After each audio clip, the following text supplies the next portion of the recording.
Mais qu'est-ce que j'aime la gueule de cette voiture. Elle est vraiment trop belle. Bon, me voilà à nouveau sur la route de l'Allemagne. Je vais vérifier si la Reprog à 640 chevaux se confirme dans le ressenti sur piste.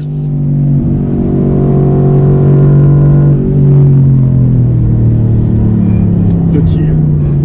You have felt it? Yeah.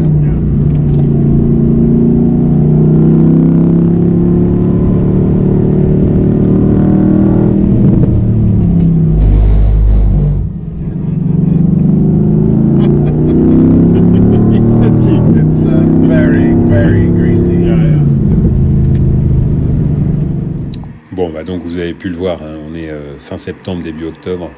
Les conditions météo sont compliquées. On commence à avoir froid le matin, humide, il a plu la nuit. Donc on se retrouve avec une piste changeante, piégeuse. Et là, je vous mets cette petite image qui est vraiment le cas d'école typique. On est sur une journée open, ouverte à tous. On a une règle à respecter pour essayer d'éviter les cartons inutiles, c'est de doubler uniquement par la droite, comme sur la route. Et là, on voit le cas typique d'un gars qui soit ne connaît pas la règle, soit s'en fout, soit s'est complètement laissé emporter par sa vitesse, et on voit qu'il a une vitesse beaucoup trop importante pour la courbe, il se laisse complètement embarquer à l'extérieur, et surtout, il est à 2 doigts d'embarquer la BM, qui a dû lui monter sur les freins pour le laisser passer. Enfin voilà, c'est le genre de cas qu'on rencontre assez fréquemment. Bon, c'est comme ça, mais c'est ce qui fait aussi la légende de ce circuit qui peut être parfois un peu compliqué. Mais avant d'arriver sur piste, le petit test après reprogrammation sur autoroute, qui est souvent très intéressant, c'est le 200-250. À voir un petit peu quelle accélération la voiture prend par rapport à la programmation originale. Et là, immédiatement, je me rends compte que effectivement, elle a beaucoup plus de couple. Alors même si avec la circulation et la marge de sécu que je prends systématiquement, je ne peux pas faire de test 200-250 carrés, mais voilà, j'ai immédiatement ressenti l'upgrade et je me dis que sur la piste ça va être un régal. En tout cas sur l'autoroute ça a été impeccable, mais je reviens sur le fait qu'on est donc fin septembre début octobre et que cette météo est extrêmement piégeuse. On avait un ciel bleu, alors parfois avec de gros nuages, des averses qui tombent de manière très très localisée, ce qui fait qu'on passe d'une route totalement sèche à une route très humide, voire totalement inondée en quelques mètres. Et quand on est au-dessus de 200 et entre 200 et 250, là il faut garder son calme, décélérer mais de manière extrêmement progressive. Et on a immédiatement en tête l'aquaplaning pour en avoir déjà fait un il y a des années avec une 328. J'ai gardé un souvenir traumatisant de ce type d'expérience. On arrive à bon port, nous voilà sur place et je profite de cette petite image pour vous montrer le tableau assez intéressant qui affiche le pourcentage de pilotes par nation, hormis les Allemands évidemment. Et on voit, c'est comme quoi, ça n'est pas une légende justement. Les Anglais ont vraiment une culture de l'auto qui n'a rien à voir avec les autres. Ils représentent 45% à eux tout seuls. On est bien loin derrière avec 7% de Français. Enfin bref, je vous laisse découvrir ça. Mais c'est vraiment intéressant. Et c'est vrai que les Anglais, en plus, viennent avec des voitures qui sont souvent assez exceptionnelles et parfois atypiques. Bon, on est donc là sur le parking principal de la Nordschleife avec du monde, mais pas trop. C'était plutôt une session un peu fluide. Bon, il faut dire que la météo annoncée était pas top, mais ça a été encore moins bien que ce qui était annoncé, et donc un peu dangereux. Et là, on est entre autres sur une phase de circuit fermé, et on voit le balai des dépanneuses qui sortent les voitures accidentées. Donc quand la dépanneuse sort et qu'une partie du circuit ou des rails sont rapidement réparés, le circuit reste fermé. J'en profite pour mettre une photo de cet AMG GTR Pro de gars que j'ai rencontrés là pour la première fois ce 28 septembre, des gars adorables. Mais je passe un message, si quelqu'un les connaît, je suis preneur d'infos parce que quand je suis parti, des gars qui étaient encore sur place m'ont appelé en me disant qu'ils avaient vu l'AMG sur le bord du circuit être embarqué par une dépanneuse. Si quelqu'un a des infos, je suis preneur.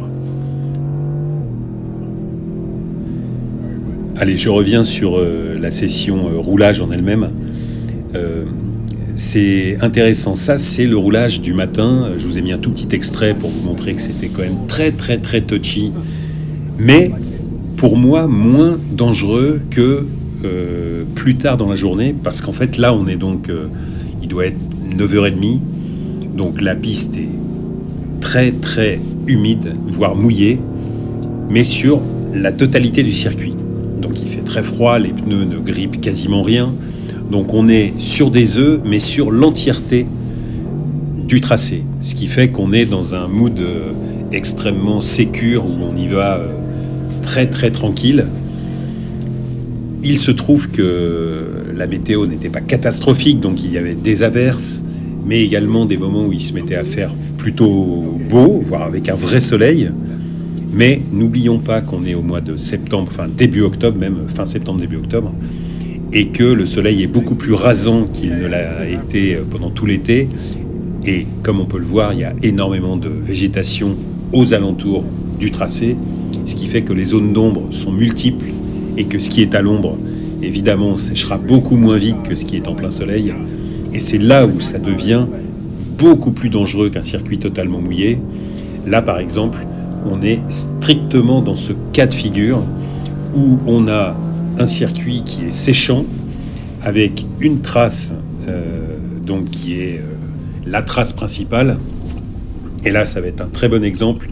On voit la BM devant qui roule moins vite que moi, mais je ne veux pas la doubler pour sortir de la trace sèche. Et lui, je comprends tout à fait que ce soit compliqué pour lui d'aller se mettre sur le côté humide si on roule un peu, sachant que là, on est quand même à des vitesses extrêmement réduites.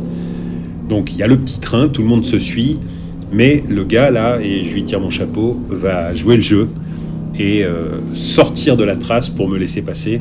Et ça, c'est suffisamment notable pour être souligné. Et d'ailleurs, je lui fais un petit merci parce que, voilà, on voit très bien, là, on a une trace sèche au milieu. Et si on sort de ça, on est immédiatement sur du mouillé, de l'humide, mais en tout cas quelque chose qui fait que les conditions d'adhérence sont d'un coup complètement différentes.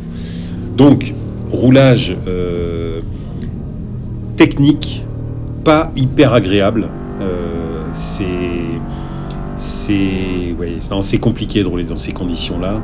Donc, très clairement, je n'ai pas pu totalement tester la voiture.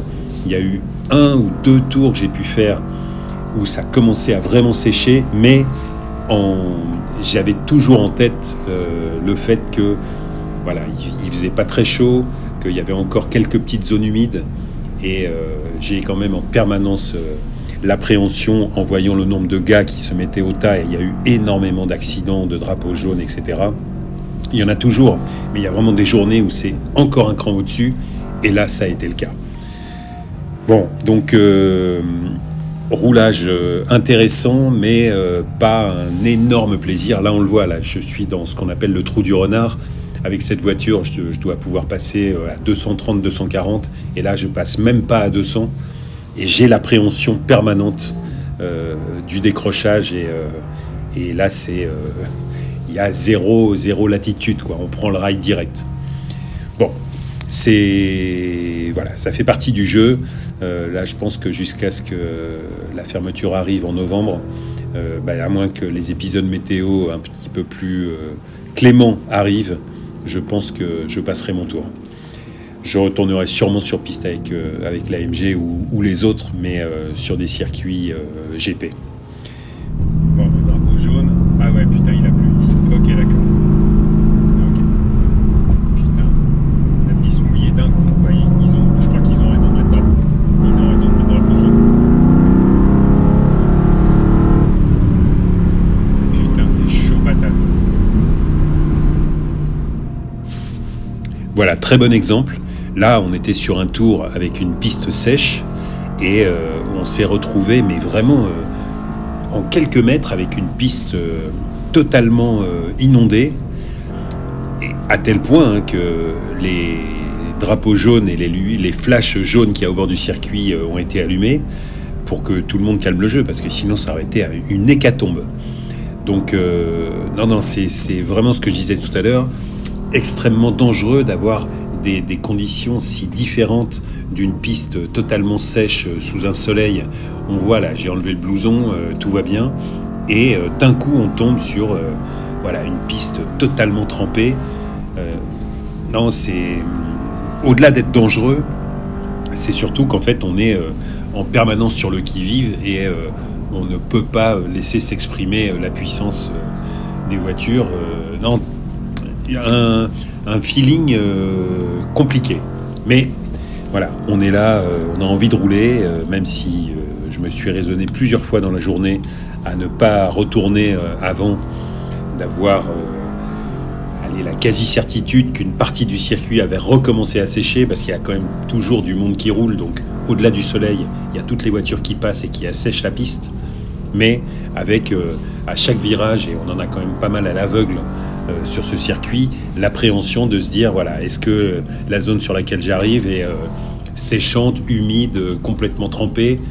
Bon, voilà, j'avais déjà connu ça, mais jamais à ce point où on voit effectivement un nombre de gars se taper le rail.